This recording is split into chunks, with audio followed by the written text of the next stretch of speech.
Now, I just told my guests that it is an absolute pleasure and an honor to be able to speak with him, because when you talk about somebody who has not only been a legendary figure within the rock world, the heavy metal world, within the music world, you're talking about somebody who's left such a mark on the LGBTQ community and the movement at large. Somebody who made waves in the late 90s when he came out, particularly because when we think about the music field, there aren't that many who have been able to live as openly as Mr. Rob Halford. And that's only part of the stuff that we get a chance to read in his brand new autobiography called Confess, because I'm sure there's quite a bit to confess from the lead frontman of Judas Priest, somebody who's been involved in the music world for several decades now, and who is willing to put it out there for us to not only enjoy, but for us to be able to talk about during this particular moment in our lives. So Mr. Halford, thank you so much for joining me today to have this chat. Thank you, Xorje. It's so wonderful to see with you and to be with you. And I've been so looking forward to this particular Zoom because it's going to mean a lot to me. And I hope to everyone else with the stories we're going to tell. Thank you for saying that. That really makes me feel so excited, because I think there's something incredibly special when two queer people have a chance to talk. And I'm curious if you feel that way, where there's something about, even if we don't necessarily have too many other things in common with regards to who we are and how we grew up, but we definitely do speak a particular language that is very unique to only gay people or queer people. Do you agree with that? Well, there's that.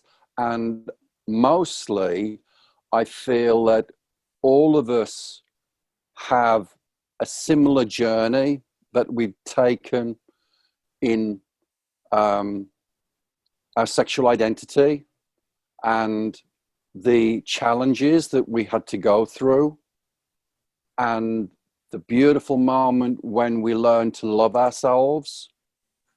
And so many of us, we don't even have to talk about that because we've all been through so many similar experiences. I don't know how it was for you, Xorje, but for me, it was intense because of my background, the time I was born, the decades that I went through, until I was able to smash down that closet door quite later on in life. Although I read a story the other day about a guy in his 90s who came out, God bless him, he's 90-something.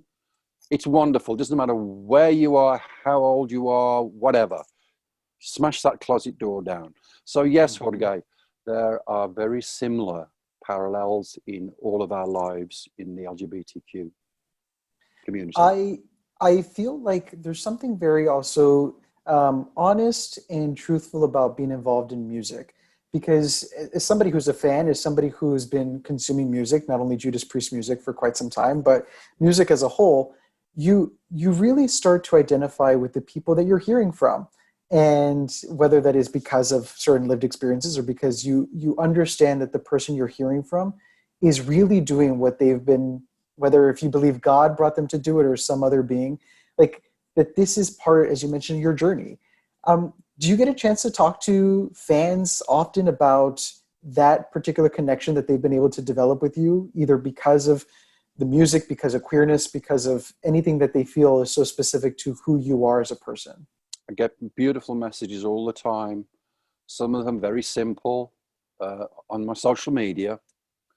And I meet my fans as often as I can, particularly at shows, after shows and so forth. When we do, and I love to see my fans at hotels. You know, when we get there, there's always fans, and I love to try as best I can to find time and sit down and talk.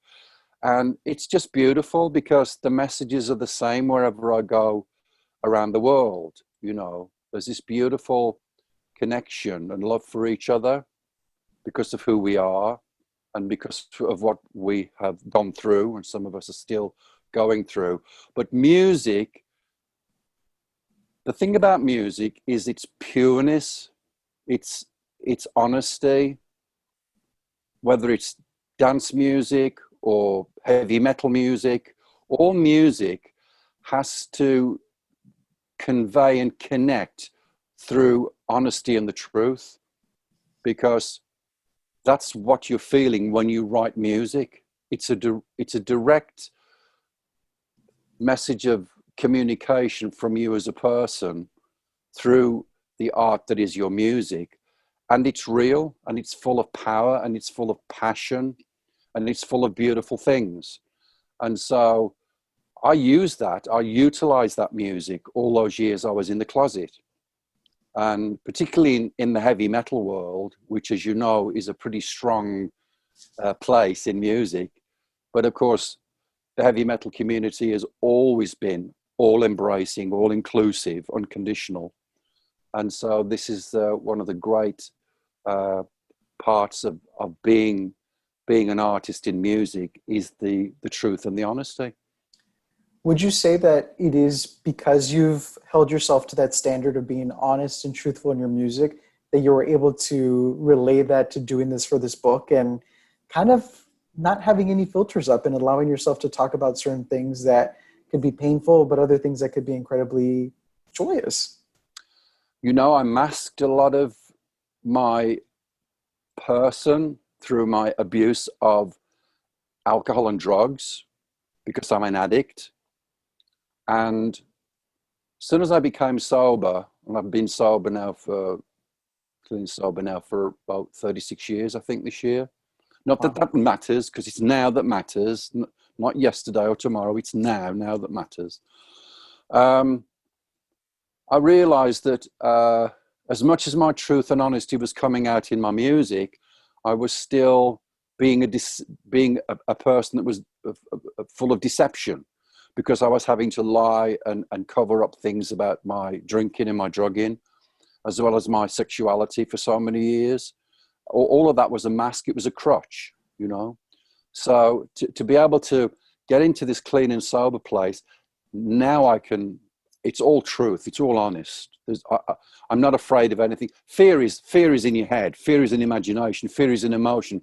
Fear isn't real. You make it real emotionally, but it's not a tangible thing, you know. So all of these incredible, and I think they're spiritually rebirthed in you when you become clean and sober. All of that has enabled me to confess the way I have in this book. Mm-hmm. Would you say that becoming sober helped you understand a different part of your queerness than before you did? Was there like an enlightenment period with regards to your identity that happened once you understood that the addictions and the vices didn't have to be there? I'm sure there's a correlation. Yeah, absolutely. Absolutely. And, you know, I don't know anything about your personal life. A lot of my queer friends have also been through struggles with addiction, because again, when we're trying to find peace with who we are, it's very easy to fall into, it's basically a trap. It's a trap, you know. And you reach for a drink or you reach for a drug because it'll make you feel better. Well, it might make you feel better, but it won't rid you of the issue that you've got to find a way to deal with and find a balance with. So definitely all of that is brought to focus in Confess. I think something, if I'm not mistaken, if I heard correctly, in an interview that you just did with regards to the surrounding of the release of the book, again, which is called Confess, you said that you don't have regrets, but you love the idea of refreshing or replenishment to this, like allowing yourself to learn from a moment, but not necessarily hold yourself guilty, make yourself feel guilty about that moment. Let's talk a little bit about that. Yeah, I'm so glad you brought that up. I hate regret. I think it's cold, brutal, hard word. Reflection is the word I prefer. Reflect. Don't beat yourself up over stuff that you've done, because it's done, it's gone. Use it in the best possible positive way that you can. Don't go around thinking, oh God, I wish I'd never done that, or I hurt this person, or I hurt myself, or whatever, because you're really restricting yourself in your growth, in your essence of love and pureness that we all have inside of us. We all have this beautiful thing that lives inside of us, you know. And so, yes, the idea of reflection and using reflection to move forward is very strong for me. Even now, all these years later, I I reflect on the things that are in this book. Some of them are very, very dark. Some of them are very dangerous. But it's important to utilize them. Don't forget your past. Your past is important. Your past is important for your present and to some extent your future. So when I was writing this book, and particularly when I was speaking it out, doing the audio, some of the moments were the audiobook. yeah, the audiobook was, oh my God, because it's one thing to read it and then to have it coming out of your mouth and to hear yourself saying these things. I did this, I did that. Oh my God, that was horrible. But this whole business of reflection is a beautiful way of expressing your past and making things better. Mm-hmm. I'm curious because you are known as the metal god. Everybody, but all publications, all fans alike have always acclaimed you for your voice because you have such a wonderfully distinct voice that has an incredible range. And I'm curious because I can say for myself as a queer person, I've always had an issue with my voice. And I think a lot of gay men have always, tried to figure out where they are with regards to their voice and their understanding and their acceptance of their voice. Did you ever have that, especially because a lot of what people know you for is that incredible voice? Firstly, everybody can sing. It doesn't matter if you're flat as a pancake with your key. You can sing out of tune again, girl. It doesn't matter. Singing is the most incredible expression. And we all sing in the shower and we all sing at home, even if we think we're singing badly, or we sing at a show or at the club or the bar. It doesn't matter what you sound like. It doesn't matter. It's of no importance. What matters is that you're doing it, and what matters is how it's making you feel. And singing makes you feel good, right, Xorje? It makes you feel great. We love to sing. So that's the power of singing. I'm blessed that I have a voice that over years of self-improvement as a singer, I can do a lot of different performances. Some singers are just express themselves in one particular way, and that's beautiful. It's all great. But within the realms of heavy metal, it's quite challenging because it has to have enormous strength and power and projection.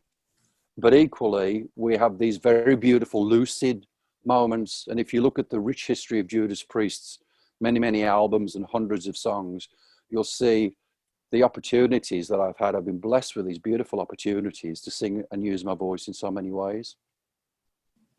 I mean, I highly recommend to our listeners, just go to YouTube and there's a video strictly of Rob Halford's high screams. And it is the most entertaining thing to be able to understand that you've had such a powerful instrument for several decades now and have been able to share that with so many people, which is such a blessing and a gift.